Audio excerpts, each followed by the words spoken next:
Welcome to the Find Your Feminine Fire podcast.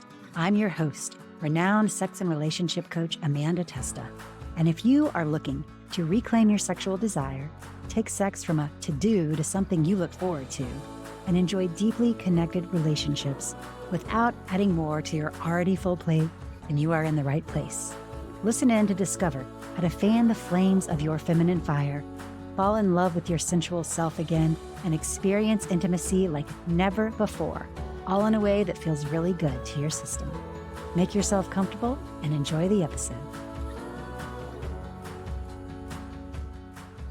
Are fear and shame holding you back from enjoying the sex life that you desire? So often I see with my clients, after doing this work for a decade, that fear and shame are some of the biggest things that hold people back from doing this work. So today in this episode, I'm going to share a little bit about, what the common fears are around doing this kind of work, around embracing your sexuality and owning your feminine fire and really creating these deeply connected relationships. What holds people back and what to do about it? There's lots of challenges out there, right? As many as 75% of women will experience pain during sex at some point in their life, according to the American College of Obstetricians and Gynecologists. For many women, the pain is rare, but for others, it's persistence, right? Another thing, so often, women identifying humans often fake orgasm. Research suggests that up to 80% of women fake orgasm, which also says to me, and I see this all the time with my clients, that we don't have a really good understanding of our pleasure, how to access it, how to enjoy it. Why? Well, because, in our culture, so often we've been conditioned to please our partner, to please others. That people pleasing thing I often talk about is, really that kind of drive to take care of everyone else. And maybe if there's space, then you can take care of yourself, right? So often too, there's a lot of, fear, and faking orgasms can avoid having to have uncomfortable conversations or, end an experience that you're not enjoying. And, our bodies are smart. If we're not enjoying something, we're not going to be wanting to do it. Right. So often I see that many of my clients, they are too busy performing, right? They see things on TV that are so unrealistic. We get these things like Bridgerton, and they're in 2 minutes, they're going from heavily making out to having an orgasm. And let's just be honest, that's not reality. To be quite honest, it takes most people, most female bodied, vulva bodied humans, 20 to 45 minutes to be fully engorged and aroused. And we have just as much erectile tissue as a penis body. Vulva bodies have just as much erectile tissue as penis bodies, but it's just arranged differently. So it can take up to 20 to 45 minutes to be fully engorged and ready to want to have penetration, which is, again, just one form of the many ways you can enjoy connection and sex. So there's a lot of things. And I want to talk a little bit about the fear, right? Because the fear is big. The fear is big. There's often a societal stigma attached to our sexuality, right? There's fear attached to seeking help. It can make people feel embarrassed. It makes people feel reluctant to reach out because we think we might be failing in some way, or this is something I should just know, or this should just be natural. And let me just reassure you right now that, first of all, most of us have never been taught these things. We never learned it in school. Most of our parents didn't teach us. Most of us pieced together what we found in random ways along our journey, expecting someone to come and be the one to teach us everything, when really a lot of these things are learned skills that we can learn ourselves, right? And I also understand there's a lot of fear sometimes around privacy, right? These are really confidential things to talk about, and people can feel concerned that, to share about these private, intimate details of their lives. A lot of my clients share that when we first even talk. And I just always love to assure everyone that every single thing we ever do is totally confidential. Nothing is ever shared. It is a vault. And, even just having a place where you can discuss these types of things can be so healing, because, again, it's not something we always talk about. And thankfully, it is becoming more and more mainstream. So it's getting a little easier, but it still can be extremely hard. And I also want to speak to, there's a lot of fears about what might happen on the other side, right? What if I do this work and then my relationship falls apart because my partner thinks I'm too sexually expressed? What happens if I really unlock my sexuality and then I am not accepted by the people around me, right? What happens if, I can't ever make any changes? What if I'm just broken? And None of those things are true, but they can feel really true, right? And oftentimes we just have to really break it down into baby steps. I think that's the other thing, is that the beautiful thing about this type of work, it always goes at the pace you want. And something I always remind my clients, which can feel frustrating, but is very true, is that we can only go as fast as the slowest part of us is ready to go. So often that means taking our time, taking baby steps, doing what feels easy, and going from there.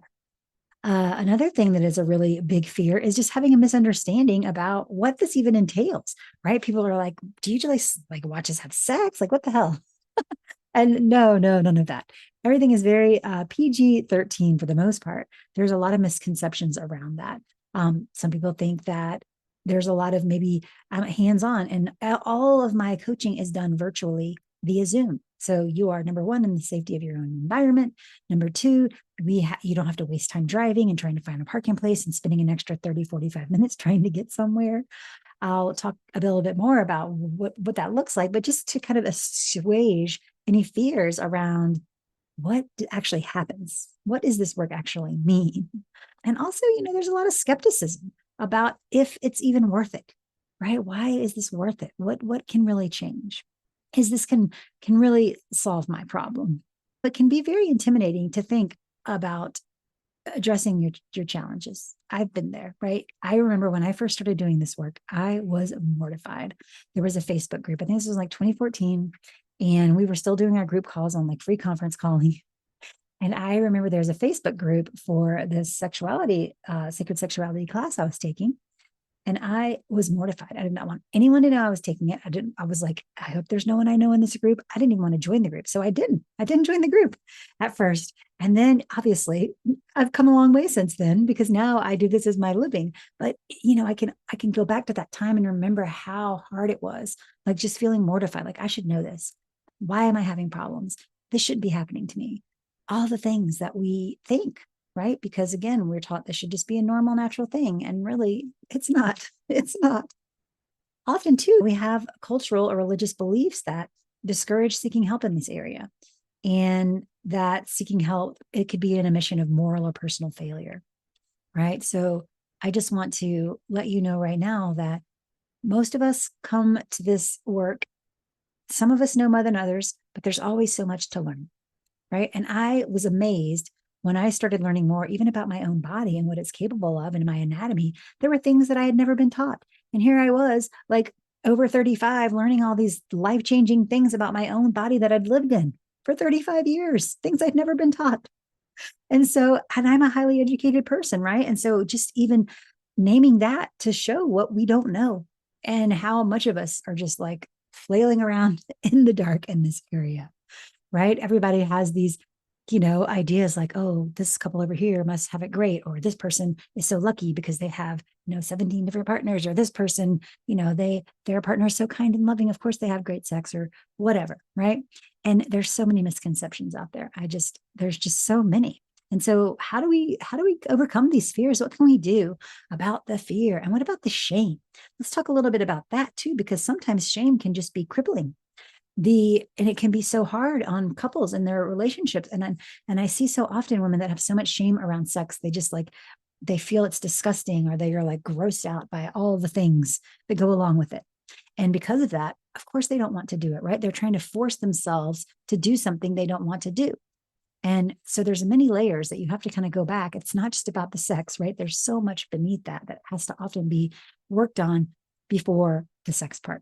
And so, one of the great things about this type of work is, number one, a lot of it is just education, right? A lot of it is learning what is the truth about our pleasure? What is the truth about our bodies? What are the things that we can do to learn more, and actually taking the time to learn those things, right? Understanding that it's not all about sex, right? That's just a part of it, but there's so much more to it. It's about understanding your needs, what you need, like even from a base level. Sometimes people are like, oh, I just can't access my pleasure. And I'm like, well, let's just take a little zoom out and see what's going on in your life. Let's see. Okay. You recently left a long-term relationship that was not healthy. You have teenagers and they're making your life really stressful. You work a lot of hours and you have very little time for self-care, the state of the world, right? So all of these things come to play. And oftentimes it's like, really, we have to uncover what is beneath the pain, what is beneath the challenges, which maybe there's other things that need addressing first. And that's why it feels hard to access pleasure, or to be able to feel like you want to connect with your partner, to feel like you even want to have sex, or that there's a way to enjoy it, right? We can learn about our bodies. We can learn about what we need, right? What are the things that we really are drawn to, and what are we pushing away from? That is such an important thing for us to learn. And many of us have never learned the language of our bodies to listen to it. So we need to learn those things. And I think what's so great right now is it's becoming a more normalized thing to want to have a vital sexuality. It's becoming like part of the wellness trend, which, I have my thoughts about. But just in general, I appreciate that this work is becoming more and more mainstream, because I've said this before, and I'll say it again. I feel like it is some of the most life-changing work you can ever do. Because if something's showing up in your sex life, if something's showing up around your connection to yourself, it's showing up in other areas of your life. You may be thriving in business, but there might be some little niggly things that maybe you don't even want to share or don't want people to know. And that plays out in all the other areas of your life, right? The same with your sex life. If you can't feel comfortable receiving, if you can't feel comfortable being seen, all of these things, they are part of a bigger thing. And I think the other thing too is kind of understanding that one of the beautiful things about eliminating shame is bringing things to the light, right? The more we talk about things, the less taboo they feel. And I can't tell you how many times I've led a group experience where someone shares something and about half the hands go up in the room, and like, oh my gosh, I thought I was the only one that had that. I thought I was the only one that experienced that. Because we are in these really disconnected worlds nowadays, right? We are in these silos. And especially since COVID, we are often not in the same kind of connection that we once were. And it can be really hard. And sometimes, we don't want to talk about our intimate problems with our friends. Granted, some of us have these friendships where we can talk about anything, but more often than not, we're not going into detail about these challenges around our intimacy. Hey, it's Amanda. If you are enjoying the show and felt a connection to what we've discussed, and you're ready to take the next step in reigniting your passion and enhancing your relationships, I have something special for you.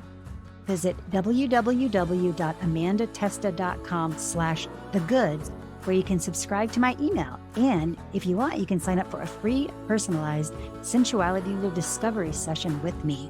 In this one-on-one heart-to-heart session, we'll explore your unique desires, uncover any challenges, and set a path for you to experience the vibrant, fulfilling love life you deserve. Don't let another day pass feeling unfulfilled or disconnection.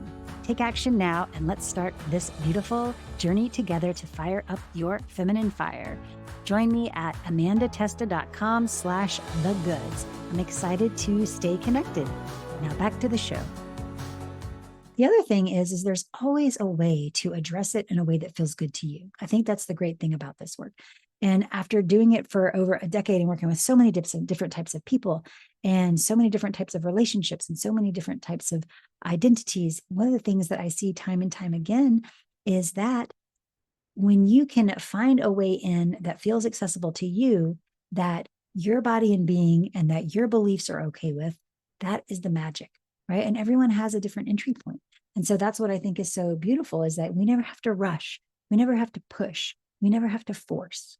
And I think that can be a lot where a lot of the challenge sometimes stems from, because we force ourselves, or we're like trying to get to the end goal, or, maybe our partner is encouraging us in a way that feels stressful, right? Maybe we're feeling pressured.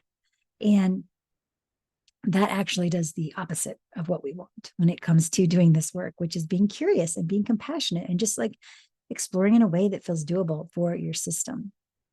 I think one of the things I love to share is just, how often people come to me because they're challenging, right? A recent couple came to me because they wanted to bring back the intimate connection in their relationship, right? They love each other very much, but with work travel, one of them is gone all the time. They both have hectic schedules and 2 kids. They realize they're 2 ships passing in the night. I hear this often. And they feel like they're neglecting their connection, never have time for sex, or if they do, it feels rushed, or just we have to do this so that we stay connected. And there's not as much fun in it. And so after we worked together. They shared, meeting with me on a regular basis, forced them to make time in their busy schedules to connect with each other, which we so desperately needed. Amanda has an incredible talent to meet us where we were without judgment and guide us through some really spectacular connection exercises. I also love that her engagement didn't end at the end of the program. She checks in and makes sure we continue to foster the relationship that started it all. We are so thankful for the rejuvenation her program provided to our relationship. And I share this because, when we talk about making time, that is something that can be really challenging. But research shows that most of us nowadays, especially here in the US, spend an average of 2.5 hours a day on our phones. I also read something about we spend about 8,000, we touch our phone about 8,000 times over the course of a day, 8,000 touches. Now, can you just pause a moment and think about, are there any ways, more conscious, more loving, more compassionate ways you might want to spend some of that time? Might want to spend some of those touches. Instead of touching a cold computer screen, maybe you could touch the warm body of someone you love, or better yet, yourself. Right? So I just say that because, I get it. We have to really carve out the time. And sometimes that can be what we can do, right? Let's look at our schedules and see what are the things we need to say no to and make more time for what's important to us. I think too, oftentimes we get into these ruts. Like one of my clients, she was a loving grandmother, busy business owner, and she was just trying to find more pleasure in her everyday life, right? After a while, we can get into these ruts. She wanted to find better communication with her husband. She was busy taking care of her business. She also had a farm. and a granddaughter. So there's like so many of us managing so many things. But after our work, she says, my husband and I are connecting much better in every facet of life. It is like magic. Because again, when we can learn new skills, we can show up differently. And so what can we do if fear or shame is really holding us back? First of all, understanding that you're not alone. So many of us face similar struggles. So it can be helpful to maybe even just write down a list. Like, what are all the things that are challenging me here? What feels like the hardest part of it all? What would I love to see different? And that can be a great starting point. Even just like writing from the perspective of your shame. Like, what are all my fears? What are all the things that I feel ashamed about? And that can just give you a starting point. First of all, naming something just helps get clarity, right? And the more we can even just know what are the things holding me back, then we can figure out the next steps, right? And I just want to assure people too, like when we do this work, it's very gentle. What does it look like? So typically, I love to work with clients for a few months at a time because change takes time. And especially when we're doing this type of work, it takes time. But what does a session look like? Again, people are like, are you watching us have sex? What's happening? Are you like telling me to look at my vulva with a mirror? What's happening? And again, this is not what happens in our sessions. But what does happen in our session is we talk, we see what's at the root of your problems. We learn the language of your body. I teach you how to really listen to what your body is telling you in different ways through your body's sensations and the images it has and the emotions that are coming up, and really learning how to work through those and be with them so you can get to the other side. So you can give your body and your nervous system a chance to complete any kind of stuck cycles of stress or any kind of unconscious things that might be there keeping you from what you want. We spend a lot of time letting the body do what it needs to do so that you can understand and enjoy your body. You can understand and enjoy more pleasure. You can allow yourself to hold more of what's good. You can allow yourself to receive more of what's good, to know what you want and let it in fully and 100% and completely and open in ways that you never even thought were possible, so that you can enjoy more love and really deep connection with your partner. I hear this time and time again from clients, is like that ability to be seen so deeply and to be able to have these open conversations about anything and to know that you're supporting each other in your growth, right? None of us want to be stagnant. Some of us might be happy where we are and that's great. But for the ones that want more, this is the thing that helps create really conscious, connected relationships. And there is often learning that you need to do. Maybe you need to spend some time learning your anatomy. Maybe there is some learning you need to do on how to take better care of yourself. And inviting in some sensual self-care. And that's all the kinds of things I teach in my membership, right? I teach you what is sacred self-care? What is sensual self-pleasure? How do I do it in a way that's sacred and honoring and so beautiful and really connecting to the divinity of my body, my being, and the pleasure that is my birthright? That's what I do in the membership, the Pleasure Foundation. And so I just wanted to share all this because I know there's so much fear oftentimes around how do I make changes? And so again, making that list. And then I want you to kind of think for the next thing, what would maybe be some baby steps I could take to learn more, right? Maybe it's listening. You can check the podcast episodes. The whole directory of all 285 episodes are in my bio on Instagram at AB Testa. So you can always look there, and there's a million great podcasts that go deep into a lot of these things. You could maybe reach out for help, right? You could maybe check out a book from the library. So there's so many things. And I just want to share that you're not alone. And this kind of thing is not that it is easy to do and easy not to do, right? But the changes that happen are life altering changes, right? People come in the door one way and leave another. And my goal when I work with clients is when they graduate, they are on their own because now they have the tools to thrive. They have the capacity to move through things, not just around sex, but everything, to really thrive in their lives. And that's what I love, because so often my clients are, when we graduate, they're like, I'm good now. And I check in on them and they're still good. And I check in on them and they're still good. And sometimes, yes, we might still need to have to like some little touch-up sessions, but that's what I love about this work. It's not about me being, some guru, because I'm not. What I'm going to do is help you connect to your own intimate wisdom, your own infinite wisdom that's inside of you. That wisdom that you have, your body's knowing. And that sometimes we just forget what that is, right? We forget how to reconnect to that. And so that's what this work does. It teaches you to reconnect to that so that you emerge more whole, more coherent, more in alignment, and more able to get what you want out of your life, whether that's more pleasure or whether that's better sex or whether that's more success or whether that's being a better activist, whatever it is for you, right? As I wrap this episode, I just want to really celebrate once again. Thank you so much for being a part of the podcast.